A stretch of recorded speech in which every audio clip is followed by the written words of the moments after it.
Presiden Prabowo mengeluarkan peraturan presiden tentang penataan tugas dan fungsi Kementerian Negara. Penjelasan terkait tugas dari Kabinet Merah Putih. Terdapat 7 menteri koordinator dan perubahan nomenklatur atau tata nama kementerian. Prabowo menambah 14 kementerian dari kabinet sebelumnya dan hanya 20 kementerian yang nomenklatur, tugas serta fungsinya yang tidak berubah. Hal lain, Presiden Prabowo juga membubarkan sekretariat kabinet yang fungsinya diintegrasikan ke dalam Kementerian Sekretariat Negara. Penataan organisasi kementerian targetnya diselesaikan paling lambat 31 Desember 2024. Dalam nomenklatur terbaru, Menko Bidang Politik dan Keamanan akan mengkoordinasikan Kementerian Dalam Negeri, Luar Negeri, Pertahanan, Komunikasi dan Digital, Kejaksaan Agung, TNI, dan Polri. Menko Bidang Hukum, HAM, Imigrasi dan Pemasyarakatan membawahi Kementerian Hukum, Kementerian Hak Asasi Manusia, dan Kementerian Imigrasi dan Pemasyarakatan. Adapun Menko Bidang Perekonomian membawahi Kementerian Ketenagakerjaan, Perindustrian, Perdagangan, ESDM, BUMN, Investasi dan Hilirisasi, serta Badan Koordinasi Penanaman Modal, serta Kementerian Pariwisata. Menko Bidang Pembangunan Manusia dan Kebudayaan mengoordinasikan Kementerian Agama, Kementerian Pendidikan Dasar dan Menengah, Kementerian Dikti, Sains dan Teknologi, Kementerian Kebudayaan, Kementerian Kesehatan, Kementerian Pemberdayaan Perempuan dan Perlindungan Anak, serta Kementerian Kependudukan dan Pembangunan Keluarga (BKKBN). Menko Bidang Pembangunan Kewilayahan mengordinasikan Kementerian Agraria dan Tata Ruang, Kementerian Pekerjaan Umum, Kementerian Perumahan dan Kawasan Permukiman, Kementerian Transmigrasi, dan Kementerian Perhubungan.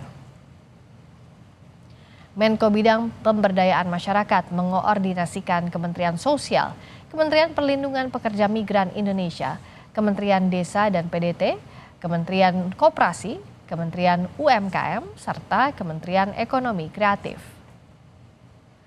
Terakhir, ada Menko Bidang Pangan yang mengoordinasikan Kementerian Pertanian, Kementerian Kehutanan, Kementerian Kelautan dan Perikanan, serta Kementerian Lingkungan Hidup.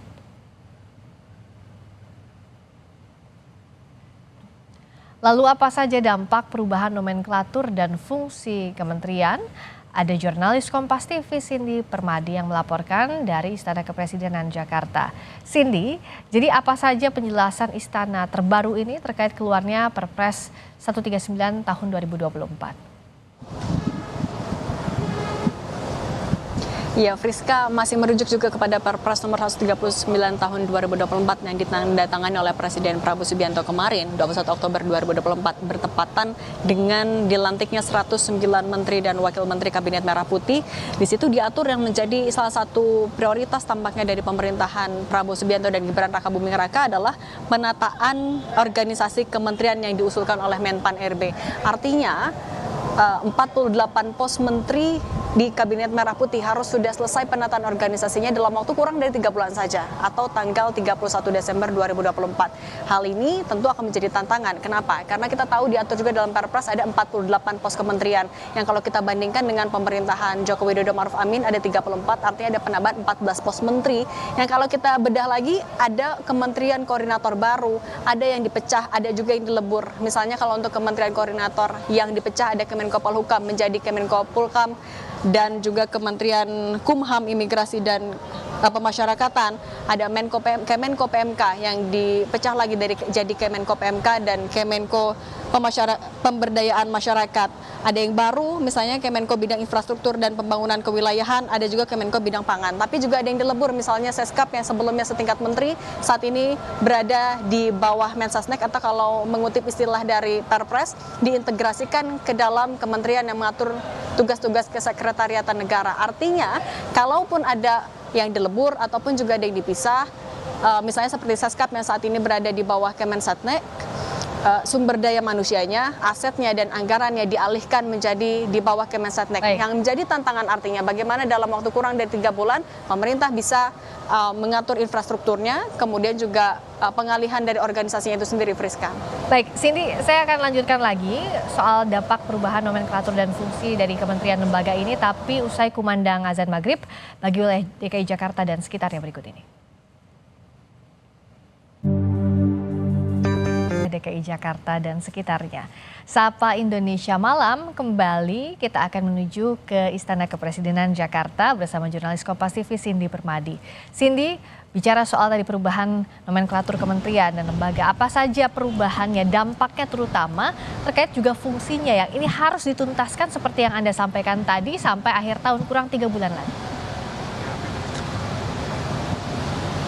Ya, ini kenapa juga jadi perhatian karena kalau kita lihat ada 48 pos menteri, dari 48 itu ada 28 diantaranya yang mengalami perubahan nomenklatur, tugas, dan jabatan. Artinya perlu ada adaptasi yang cepat mengingat ada tenggat waktu sampai tanggal 31 Desember 2024 itu.